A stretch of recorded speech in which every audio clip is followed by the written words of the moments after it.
Welcome to Manager Tools and Career Tools.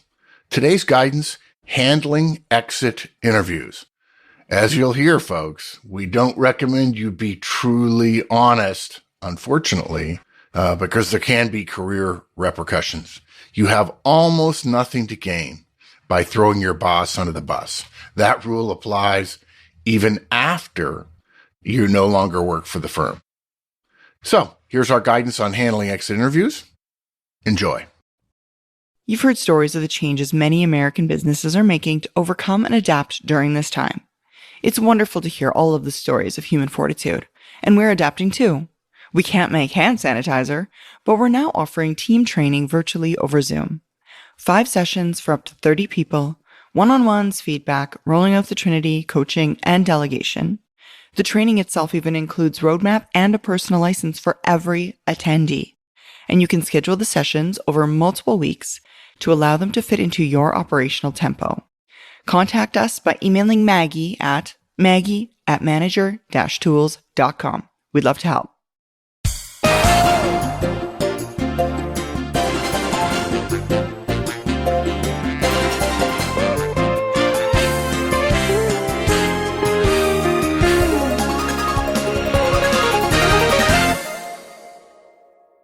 So today we're going to talk about the time-honored tradition of exit interviews, which frankly I've managed to avoid for my entire career. People might be surprised by that your response of "well done," and we're going to talk about exactly that.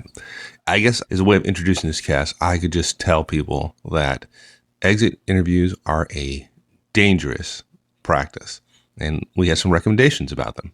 Yep.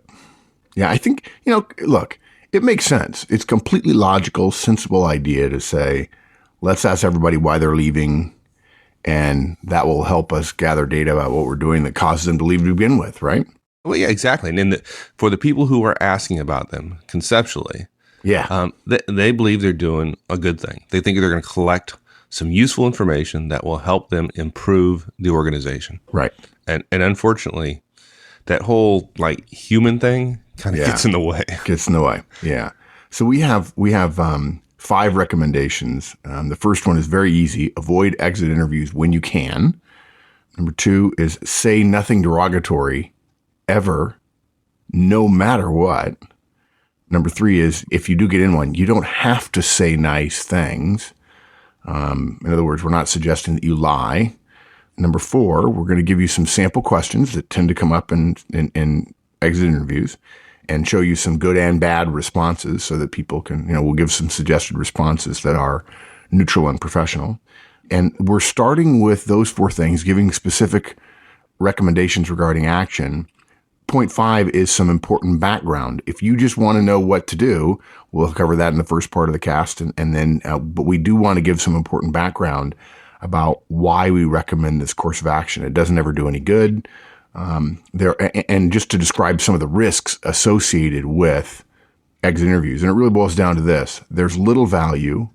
It's of questionable importance. And there's known and specific and perhaps enormous personal risk. And that means if there's low reward and high risk, that's generally unavoidable. We recommend avoidance. So good. Okay. Now we're going to do this cast a little bit different than we've done most, and we think that it is terribly important as to the whys of what we recommend. It informs a whole bunch of conditions other than those that we're going to cover in the cast. Exactly. But today we're going to do something different. We're not going to do that right up front. We're going to do that at the end.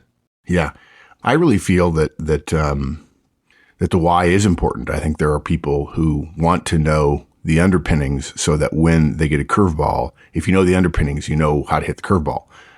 And we also know there are people who just want to know, what do I do? They'll probably be less ready for the curveballs, but they'll be ready for the vast majority of situations.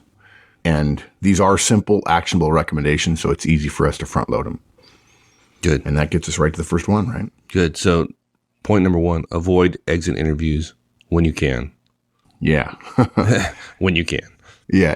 I mean, look, it could happen that you can't avoid it, and we'll talk about that. But the simplest thing to say is this, and partly this comment comes from the fact that, I don't know, every 3 to 6 months I get a question about, I'm leaving. What should I do about my exit interview? And I send a note back on the forums or an email or something. I say, well, okay, who's doing the exit interview? And, can you tell me a little bit more about the detail? What have they told you? He says, oh, no one's contacted me. I don't know anything about them. I don't even know if my firm does them. I just want to know how to get ready for it. And so our first guidance is, if you are not approached about having an exit interview, don't volunteer for one. If your company doesn't do them, there's no need for you to try to make one happen. And part of the reason for that is, if you push for an exit interview when the company doesn't do them, they're going to assume that you're going to cut somebody open. They're going to assume that you're wanting to drop a bomb. You'll probably end up with the wrong person on the other side of the exit interview table, depending upon the size of the company, of course. It may be there's only one person who can do it. But it's very dangerous to go and request one. It sends a message that you may not want to send. Now, look, some people are surprised by our recommendation to avoid them, and people say, well, gosh, Mark, why would anybody go looking for one, right? Why? They're messy. I know that. If you're an experienced manager, you're probably saying that's crazy. But look, folks, we get these questions. Many newer professionals joining the workforce have been led to believe that exit interviews are the norm. They're a standard. Why wouldn't they want to find out why I'm leaving? Don't they want to keep people? Isn't this a happy place? Don't we want to know when somebody's not doing things right? We've been telling people and advertising people that, quote, you're our most important resource, and we really want to make sure that you're happy here. If you're not, please tell us. And look, if you put that thought together with the knowledge that exit interviews exist, it's not a stretch for someone to assume naturally that they're going to have one, whether their firm conducts them regularly or not. And I've actually had a conversation where it was funny, but someone actually said to me, hey, it must be a bad sign that they aren't offering me an exit interview. I know they care about their employees. I know exit interviews exist, whether they exist at my company or not, I don't know. But shouldn't I ask for one? Isn't that a sign of professionalism on my part? And the answer to that is absolutely no. Don't ask for an exit interview.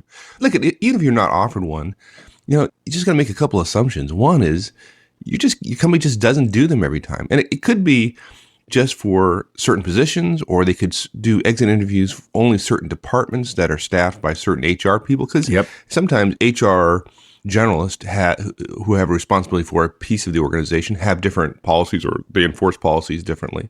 Right. And it could be done only for divisions that have high turnover rates, right? They're trying to figure out why there's something going on, or they have some suspicions about a particular manager. So there's a number of reasons why they may not do them. So don't assume something bad for you. Right. And therefore, don't volunteer. Don't go looking for one. Now, look, if you're asked to do an interview in a way that you think, or that we think might allow you to decline, then we recommend you decline. Okay. Now that's particularly for newer managers or folks that are new to the corporate environment. That sounds like that might be a little hard. Somebody asked me, how do I decline that gracefully? Yeah. Okay. Well, you want to just do some samples? We can do samples here too. Sure. Okay. Right. So let me play the HR person here, and you tell me how you're going to react. Okay. Hey, we'd like to ask you to take an exit interview if you're interested. Yeah, I'd like a Ferrari, but I don't have one. I'm kidding. I'm sorry. I like joking with HR people. No, here's what I would say. Thanks, but I'd really have very little to say, and I'm really busy right now making sure the transition goes smoothly for my boss and for the person who's taken over my role. So I'm not interested. Thanks anyway. And now look here, we're implying that an exit interview, this answer says, my exit interview would take away from the more valuable, nobody would doubt that, rarely done well, nobody would doubt that, and necessary, nobody would doubt that, task of training and transitioning a new person into your role. That's the polite, professional, elegant sidestep associated with that example. Okay. Well, in that example, I asked you if you're interested. So let me. Yeah. So, okay, you're not interested. So, so I'm not going to ask you that way. I'll say, hey, Mark, we'd like you to take an exit interview. I said, hey, thanks, but I really would have very little to say, and I'm exceptionally busy right now making sure the transition goes smoothly. what we've got here is it's very similar. Your question is very similar to the first ask, right? They didn't ask if I was interested, right? They implied, you implied that your interest is not part of the equation, but hopefully you can still say no. And look, we totally know that some of you were saying, well, okay, that one was easy. They asked if I was interested. What if they didn't ask? So that's why we put this one in there. Also, we don't say we'd only have nice things to say, because then we're stuck with the answer of, oh, that's okay. We want to hear the good stuff too. So you don't assume that they're looking for negatives and say, I'd only have good things to say. What you say here is, I wouldn't have much to say. Good. Okay. I asked you as if I were the HR generalist coming up to your cube or to your office. And that's frankly probably unlikely to happen. What's more likely to happen is you're going to get an email query. Would you please contact HR regarding scheduling an exit interview? Okay. What do you say then? What's your response? How can we do 30 seconds of dead air without actually having 30 seconds of dead air? No, I'm not going to reply. Really? Right, sure. I mean, everybody complains about how much email they get, right? And the way my email is handled, HR doesn't go into my special hot folder. Look, I really am busy, right? People who are listening to this cast are busy. If you aren't busy, don't claim that you are. But if it's important enough for an exit interview to be on my calendar, why would someone use the lowest common denominator form of communication, email, to request our time? We get other requests and we decline them. We get other requests that we ignore in the interest of being strategically, politically correct or avoiding a conflict or what have you. So you just don't reply. Okay. We'd like you to take an online survey about your experiences here. Certainly you could respond to that. Yeah, again, we do the dead air thing, or I might think to myself, hey, great, I'd like a Ferrari, but I don't have one. No, no reply. Email query, no reply. And look, if it's important on either one of these, we're going to get a second note, a second email. If it's a requirement, right, if HR has an obligation to check off a box, they'll track us down. Okay, so does that apply to bosses as well? So what if the boss gets involved and the boss comes up and says, hey, Mark, look, HR says you got to do this exit interview thing. Now, are you suggesting now that we're going to blow our boss off? I mean, we're still employed by the company. No, what I'm suggesting is, well, then now you got to go do the exit interview thing. Okay, all right. So look, if it's your boss, sure, yeah. Oh, totally. And look, something else too. Let's say you're uncomfortable just not answering. Although I must say, there are a lot of people not answering email in the world. It's also not inappropriate to delay your exit interview. If they start by sending you an email, they're sending you a message about, at that point in time, how important getting on your calendar is. And it's not critical. It's not. And so therefore you can essentially delay by not answering. And if you delay, HR may very well forget you. Now look, we're not talking about repeatedly canceling a meeting that you've agreed to. Don't do that. Don't be disrespectful about it. But if they give you a window, scheduling at the last possible time isn't wrong, particularly if the pace, the operational tempo, the op tempo in your office is such that it would be okay to schedule the last possible minute and then say, I'm sorry, I've got a big meeting with my boss. I'm going to have to reschedule. It's possible something could come up between now and then. So hopefully in terms of requests, that gives some specific enough guidance for situations we've dealt with before. But there's something else too. It says the latter half of our first recommendation is avoid exit interviews when you can. We're not suggesting here, let's be clear about something. We're not suggesting here you go to great lengths to avoid exit interviews when it's clear you're expected to do so, as you mentioned, right? That the boss says you got to do it. Or when you've been asked to sit for one and you don't see a professional way to avoid it. Yes, when you can, avoid them. But if you're told you must, or if there are consequences with not doing so, then please comply quickly. Yeah, it's not unheard of HR to withhold your last paycheck pending an exit interview. I mean, they have a checklist they got to go through. Until they get that done, they're not going to write your last check. And so in that case, the exit interview may fall into the same category as, keys and badges and home laptop turn in and all that kind of stuff. And there are consequences. Yeah. So Watch out for that. Yeah. And as we mentioned before, if your boss comes to you and says, hey, it's standard, you got to go do the exit interview thing, then you do it, period. Right.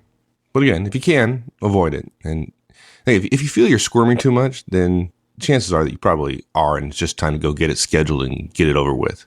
Yeah. So let's say that that's the category this falls into. You got to do it.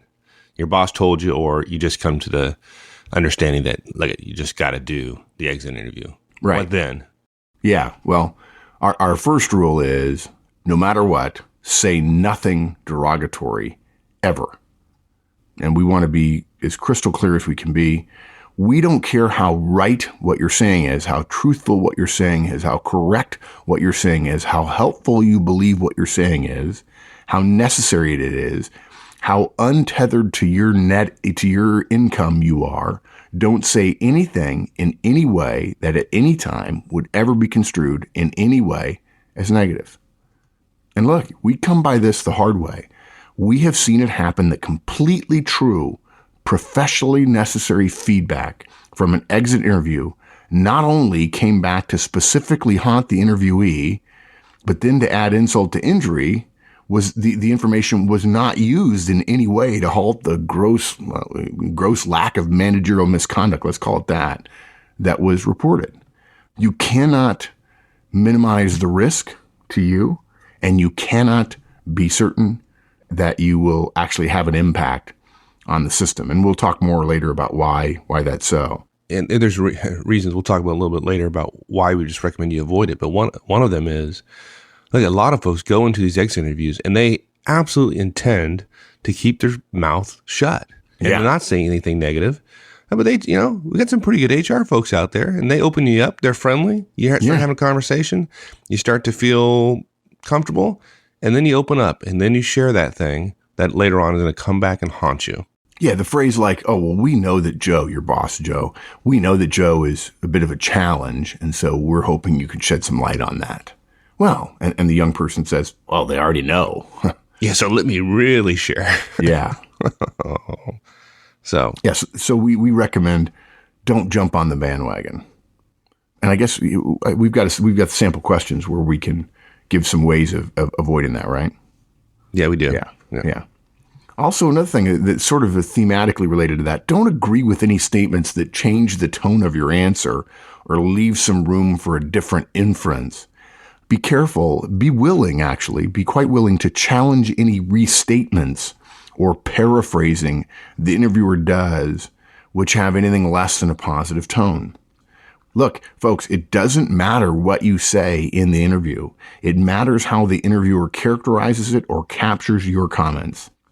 All the promised anonymity in the world won't protect you if something is cleverly inferred and your boss knows you were just talked to and the HR people go to talk to your boss. Yeah, good point. It's been a number of years. It's probably been 15 years ago, but I know of one exit interview that led to a boss who got information that felt the person was running them down and called the hiring company, and the offer was revoked and the person still had to resign. No, I just had, not too far ago, I had a conversation with one of our listeners, and we talked for a couple hours, and he shared with me some experiences where he did what amounted to essentially an exit interview, and it's haunting him to this day. And that was 20 years ago, folks. Wow. Yeah. Yeah. Okay. So our next point, you don't have to say nice things. Yeah. Let me just go back and say one more thing. It doesn't matter what question you're asked. It doesn't matter what situation you're put in. If you keep in your head, I'm not going to say anything derogatory. Earlier when we said, hey, look, if you feel like you're squirming to get out of the exit interview, then stop squirming and go ahead and do the exit interview. Now we're saying in step 2 about nothing derogatory no matter what. Now you should be willing to squirm. A professional who, when an HR person, think of me and Mike as my boss, and then an HR person is interviewing me. If I haven't given Mike specific information, if I haven't been fair and upfront with him about the problems that he's been dealing with, or that he's created for me, if I haven't told Mike what my concerns are about him, and then I go and basically rat him out to HR. I know that HR means well, or, Mike's boss means well, and so on. But if I haven't had the courage to talk to Mike directly. Don't think that a third party is suddenly going to absolve you of responsibility from sharing these things. Twist yourself into knots if you have to, but don't be negative. There's very little reward and lots of risk. Okay, sorry. Thanks. So our next point was that you don't have to say nice things. Don't lie about it, right? Yeah, I guess, yeah, don't lie. If your boss is a jerk, neither talk about what she did that makes her a jerk, nor make something up designed to get you off the hot seat. Don't make stuff up. Don't say anything that you feel would make you uncomfortable. But now, to be fair, if you feel comfortable skewering your boss, that's fine. Just don't tell us that we didn't tell you there were consequences. Yeah. Let's do some samples, right? I mean, let's do some avoidance techniques. Okay, so let's assume you have a loud and angry boss, and I'm the HR generalist doing the exit interview with you. So right. So this guy's a jerk. He criticizes everybody. He talks badly about company leadership. Yeah, takes personal credit for your attacks, work, that kind of stuff. Yeah. Yeah. Okay. Good. Good. Okay. So Mark, hey, tell me, what could your supervisor do better, you think? You probably already know he's an abusive boss. Everybody hates him. He treats us like hell and speaks disparagingly about senior people. Can we make this cast come out on April Fools? Yeah. That folks, just to be clear, folks, that's suicide right there. Yeah, that's the bad reply. Sorry, we want to give you some bad replies and some effective replies. And then there's another one, though. We have another bad reply, which is, he was a good boss, and I wish him well. Yeah, that's lying, obviously. Yeah, he wasn't a good boss. I'm lying. And they know it. And it's disappointing for them. So how about an effective reply? What would you really say? Sure, I would say, I wouldn't feel comfortable commenting. He has many responsibilities I don't see, so I'm not a good judge of my boss. I've never done the job myself. Oh, okay, I get that, but surely you have some opinion on how it was to work for him, right? Well, okay, look, I hadn't planned on saying so, but since you pushed me. There we go. Kidding. That's a bad reply. One example of an effective reply was, well, of course I know what it's like to work for him, but even if I did have comments like those, and I don't, I would only share them with him directly. Or another one. Frankly, I'm more of a head down, work focused kind of person and generally get along with all types of bosses. So my opinion is he was my boss and I did my best for him. Yeah, I noticed that you said you generally get along with your bosses. Yeah, we're not recommending you make up untrue things to get out of the interview. We are saying, if you can't say something truthful that is nice, reply indirectly in a neutral fashion or by suggesting you don't feel like making any specific comments at all. Good. Okay, so we just covered a couple examples, but we have some more sample questions and some suggested responses to make this easier for folks, because this is, there's a little art of the conversation going on here. Oh, and I absolutely feel like when I was 20, 21, 22, 23, 24, 25. I mean, I might have been the one that would have spoken up and said, gee, they're asking, so why wouldn't I do the right thing? Yeah, it's hard for me to believe, having known you at that age, that you would ever possibly do that. But what's that line? Good judgment comes from experience, and experience comes from bad judgment. Yeah, so no wonder you're so smart. Okay. Yeah. All right, so we're gonna go through some sample questions and some answers, and now we're not suggesting that these answers are the only ones, and you shouldn't use them if they're not true for you. So be truthful, but please don't be truthful at the expense of losing relationship or creating bad blood between you and your organization or your soon-to-be former boss. Yeah, and I think the way we've prepared these is we've only addressed questions that suggest the possibility of a clear negative inference with them. Look, you're going to be asked as well, what did you like about here at the firm? Or what did you like about your boss? And those answers are pretty simple. State something, no matter how small, that is truthful, that's good. Nothing wrong with that. But we know the questions that are risky are the ones that have negatives associated with it. Good. Okay, so here are some of those. Hey, Mark, what's your primary reason for leaving? Really, it's pretty simple. It's a case of finding a better opportunity for me right now. And To me, I really think of it not so much as leaving, but as just joining a different firm. Yeah, that's good. A lot of folks get into the defending the leaving part of it. Yes. Which is negative. As soon as you get in Right. defense of it, it's negative. Right. So I like the fact that you focused on where you're going and that you believe it's better for you now, right? Which implies that, under different circumstances, you may have chosen to stay, right? Yeah. So it's really a choice between two positives, not the lesser of two evils, which is much and that's the problem. The HR person or the executive that's interviewing you is seeing you as a loss. They're seeing it through the lens of a negativity. When you remind them about you're going somewhere else, it's not going from, the 7th level to the 6th level of hell. It's going from B to A, and there's nothing wrong with B. Good. Okay. Mark, how do you feel in general about the company? Share that with me, if you would. I have nothing but complimentary things to say about this firm. What if there are things you disagree with, though? You're still going to say that? Yeah, because the answer says I only have nice things to say. Oh, okay. I mean, the fact that I feel negative, the person interviewing me has negative things they think about the company. I'm just not going to say them, nor are they if they're smart, obviously. Good. Okay. So let me continue playing the game. I'm going to try to draw some more out of you. So, Okay. Mark, what was the least satisfying thing about your job? Oh, definitely. There were times when I would have liked to have produced better results. I'm hard on myself, and I could have done better.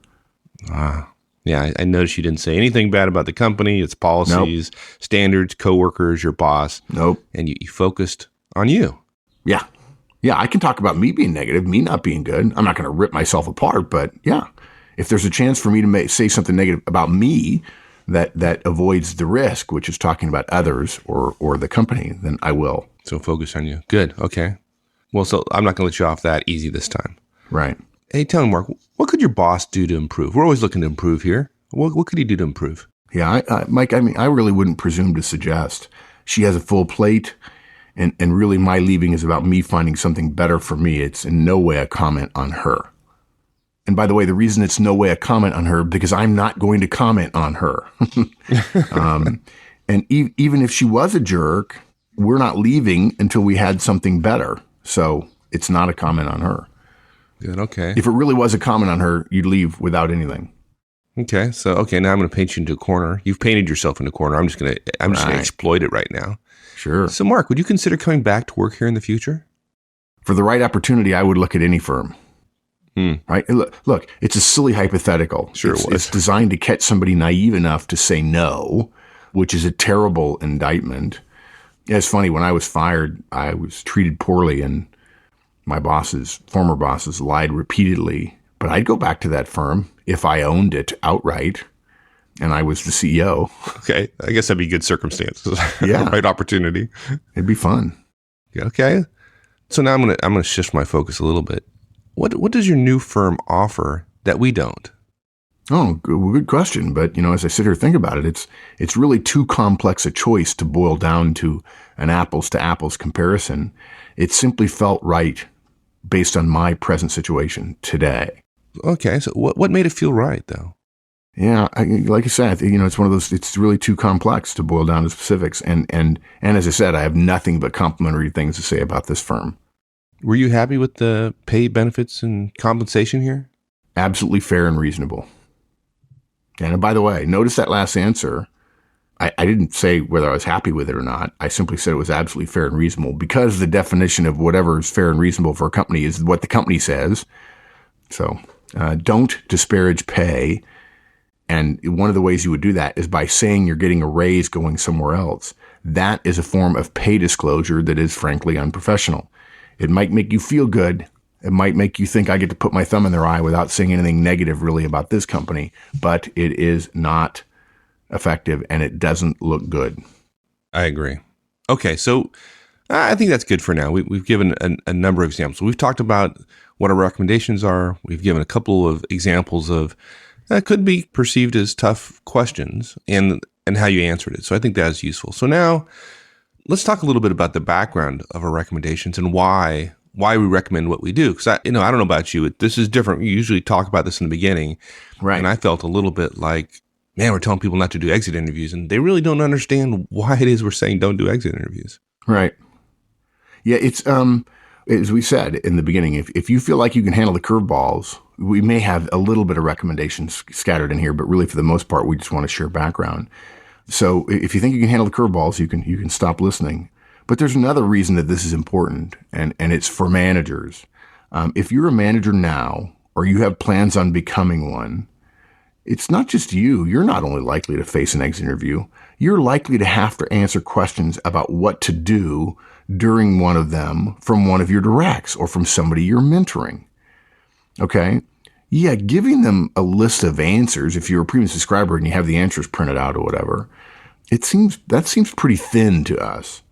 We think if somebody comes to you and says, what do I do in your network or whatever, we don't think it's enough to simply give specific directions, say X, say Y, say Z.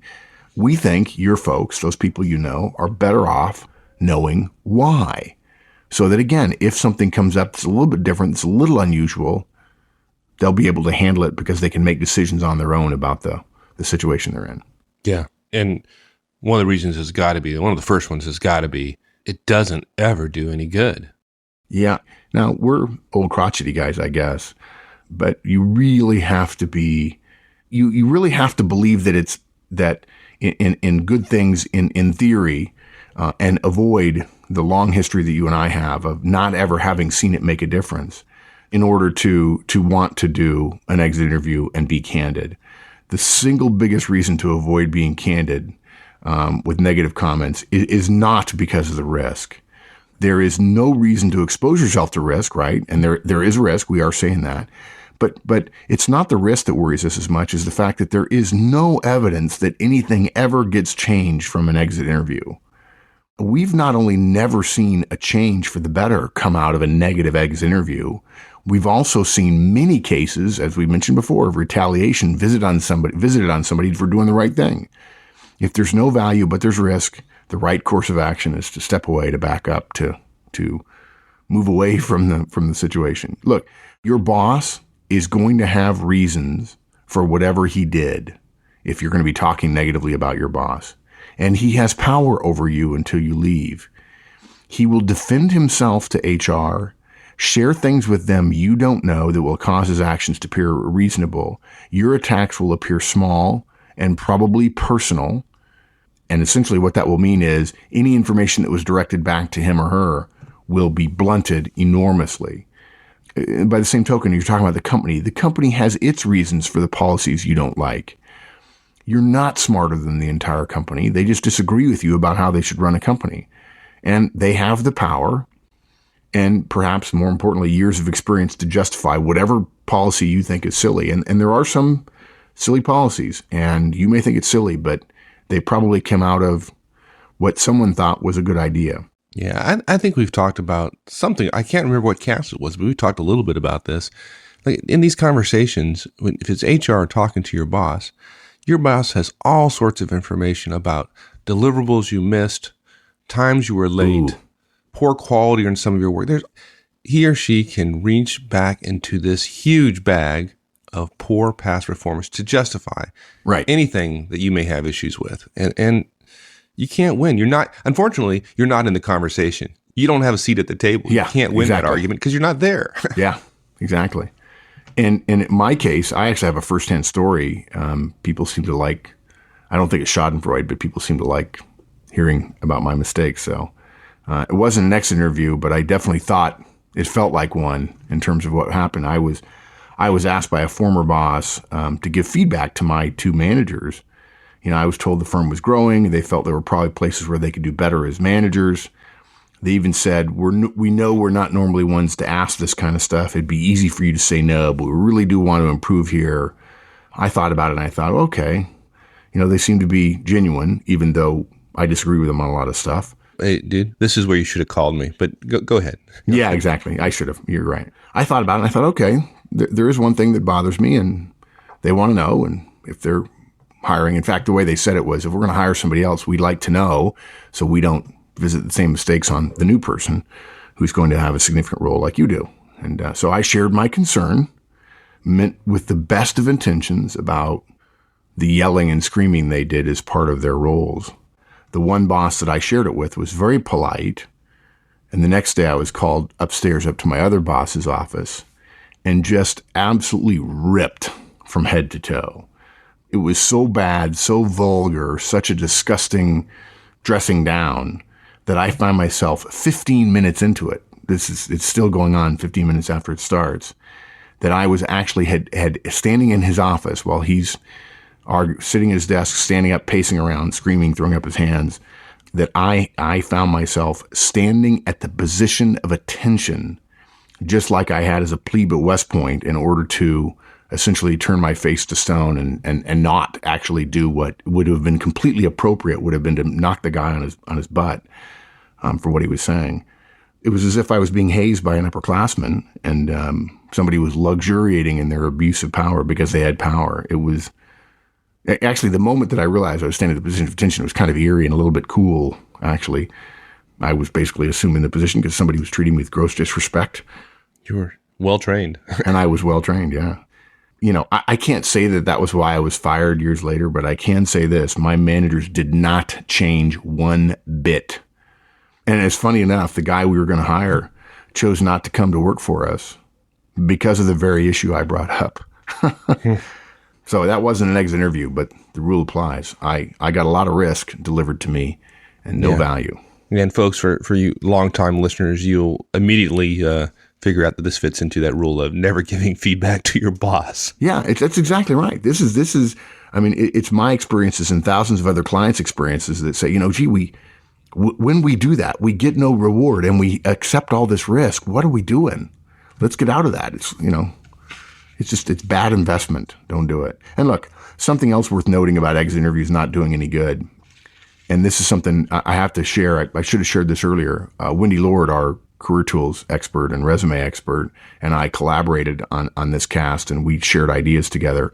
And the first thing she says is, look, it doesn't do any good. And we both laughed because that was first on my list as well. And then she said, look, firms aggregate data, right? They put a number of exit interviews together. Sometimes they say they're doing it for anonymity, but they're also doing it because they don't want one person to be the reason they drive a whole bunch of process or system change in the organization. That doesn't make much sense. But they basically, they guarantee us anonymity and aggregate data to see whether or not there really is a problem, a statistically significant sample of a problem. And what happens is they aggregate everything, but what do you have? And what you end up with is a gigantic central tendency. So if you were the one brave soul who decided to be truly frank about your jerk boss's proclivity for unprofessional behavior, that risky input got watered down to the point where it's much easier for the room to say, one guy sure didn't like his boss in here, huh? But maybe it's anonymous in the big picture in the survey they give back once a quarter, and they're not going to know who it was about, and so nothing's going to change with your boss. Yeah, and they probably just chuckle about it a little bit. Yeah. Right? Yeah. Yeah, I mean, there's an additional point here. I mean, besides the fact that we don't recommend you do it because nothing's going to change, so why take risk if nothing's going to change? The other piece is there's more risk, right? Because we never know who they're going to tell. Yeah. It's not that big of a world. It's a small world. Yeah, this is an immediate one, right? If your boss finds out you ratted her out, she doesn't have to refute your claim. She probably could, and she probably will to somebody who asks her about it. But if she was a boss who was willing to treat you as a second-class citizen, how hard will it be for her to make a few phone calls and tell everybody that, hey, you need to watch out for this guy because, he's willing to throw anyone under the bus. And I can't tell you not to hire him, but I can say, beware, my friend. And look, there are very few things worse to a starting effort and a new job than a whisper campaign based on half-truths from someone who outranked you, right? I mean, your boss outranked you. You probably won't lose your new job, but that's not the point. Your former manager does something far worse, something untraceable, something illusory yet career-wise totally more devastating. They ruin your reputation in silence and kill any chances for either a positive impression or what else they do. They sow doubts which lead to a long-term paradigm shift about you. Look, we wish it weren't so, but most managers' private doubts about their own interviewing skills.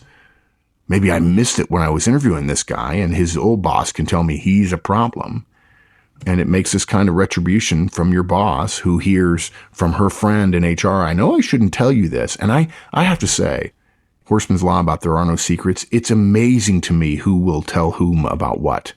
It is amazing. There are no secrets. If one other person knows, it's going to be shared. It is going to be shared. It's going to get back to your boss. And if your boss is willing to be somebody who makes your life miserable, they will make your life miserable in the future as well. Yeah, it's not just your boss, too. I mean, for example, we know the vast majority of HR professionals are out there are professional and treat information with confidentiality. So this is not to suggest in any way, shape, or form that this is a broad problem against HR. But I have seen it where, you get the HR aunt out there who has a relative that is interviewing you, and he has information, the HR person has information that might be useful to his nephew.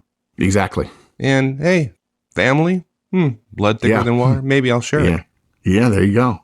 Look, if you're interviewing at company A and you're still employed at company B, imagine that the interviewer who is speaking to you likes you, perhaps, but maybe has a doubt or two that he or she wants to be cleared up.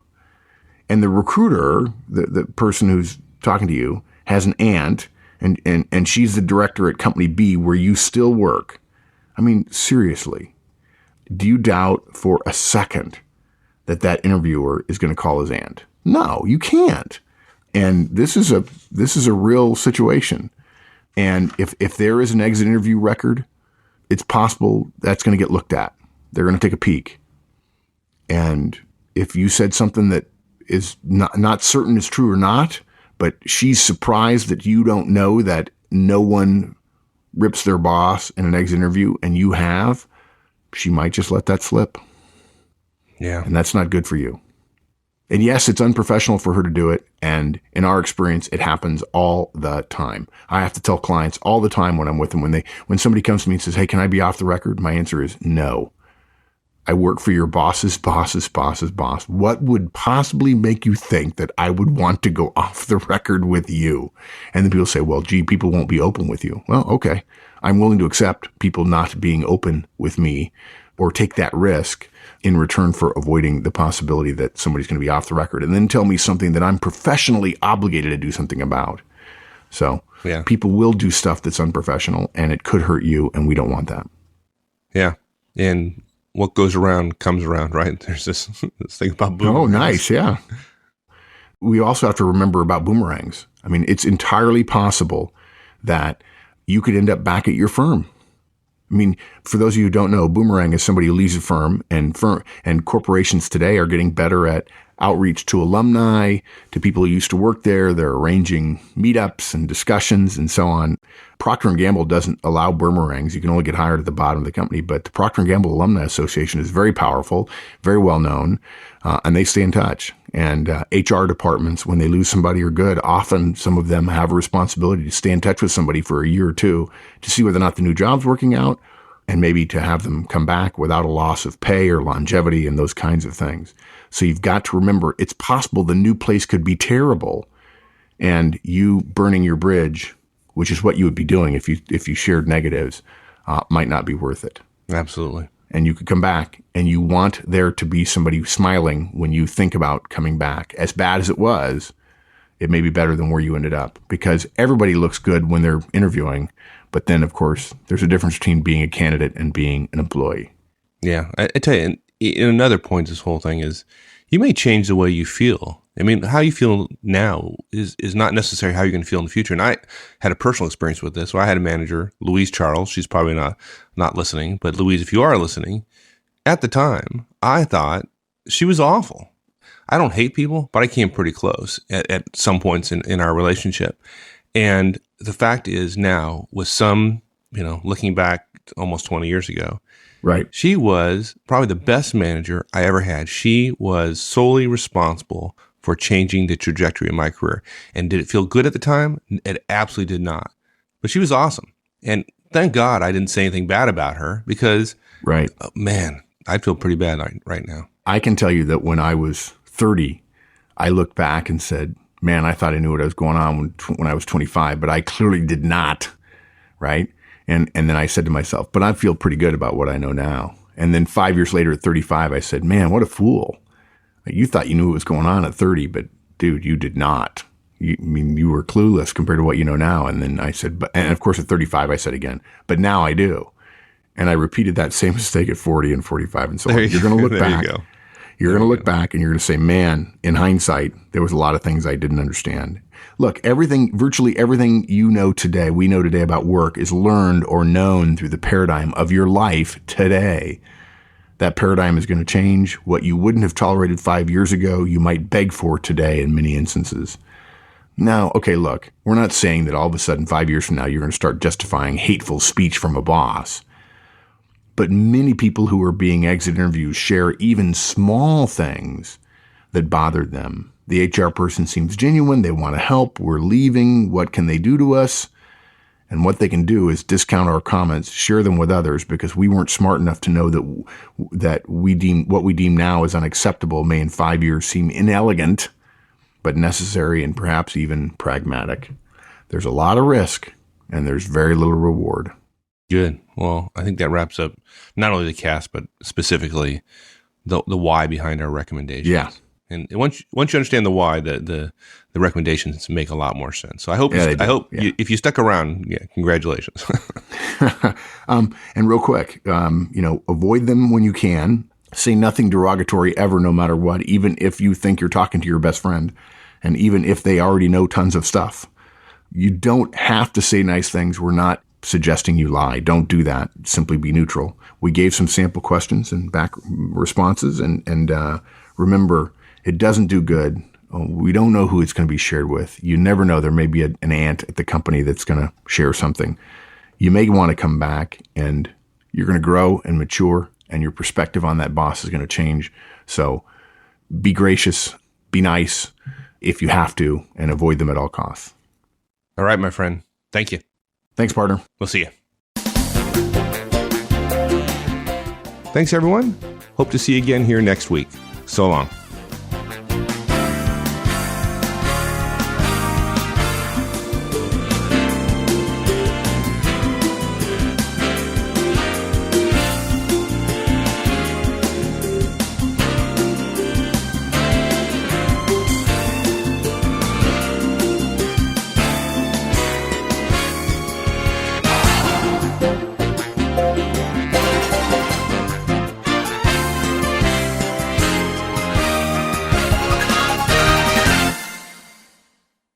Okay, folks, that's it for Exit Interviews. Hopefully we've scared you enough that you won't say anything untoward.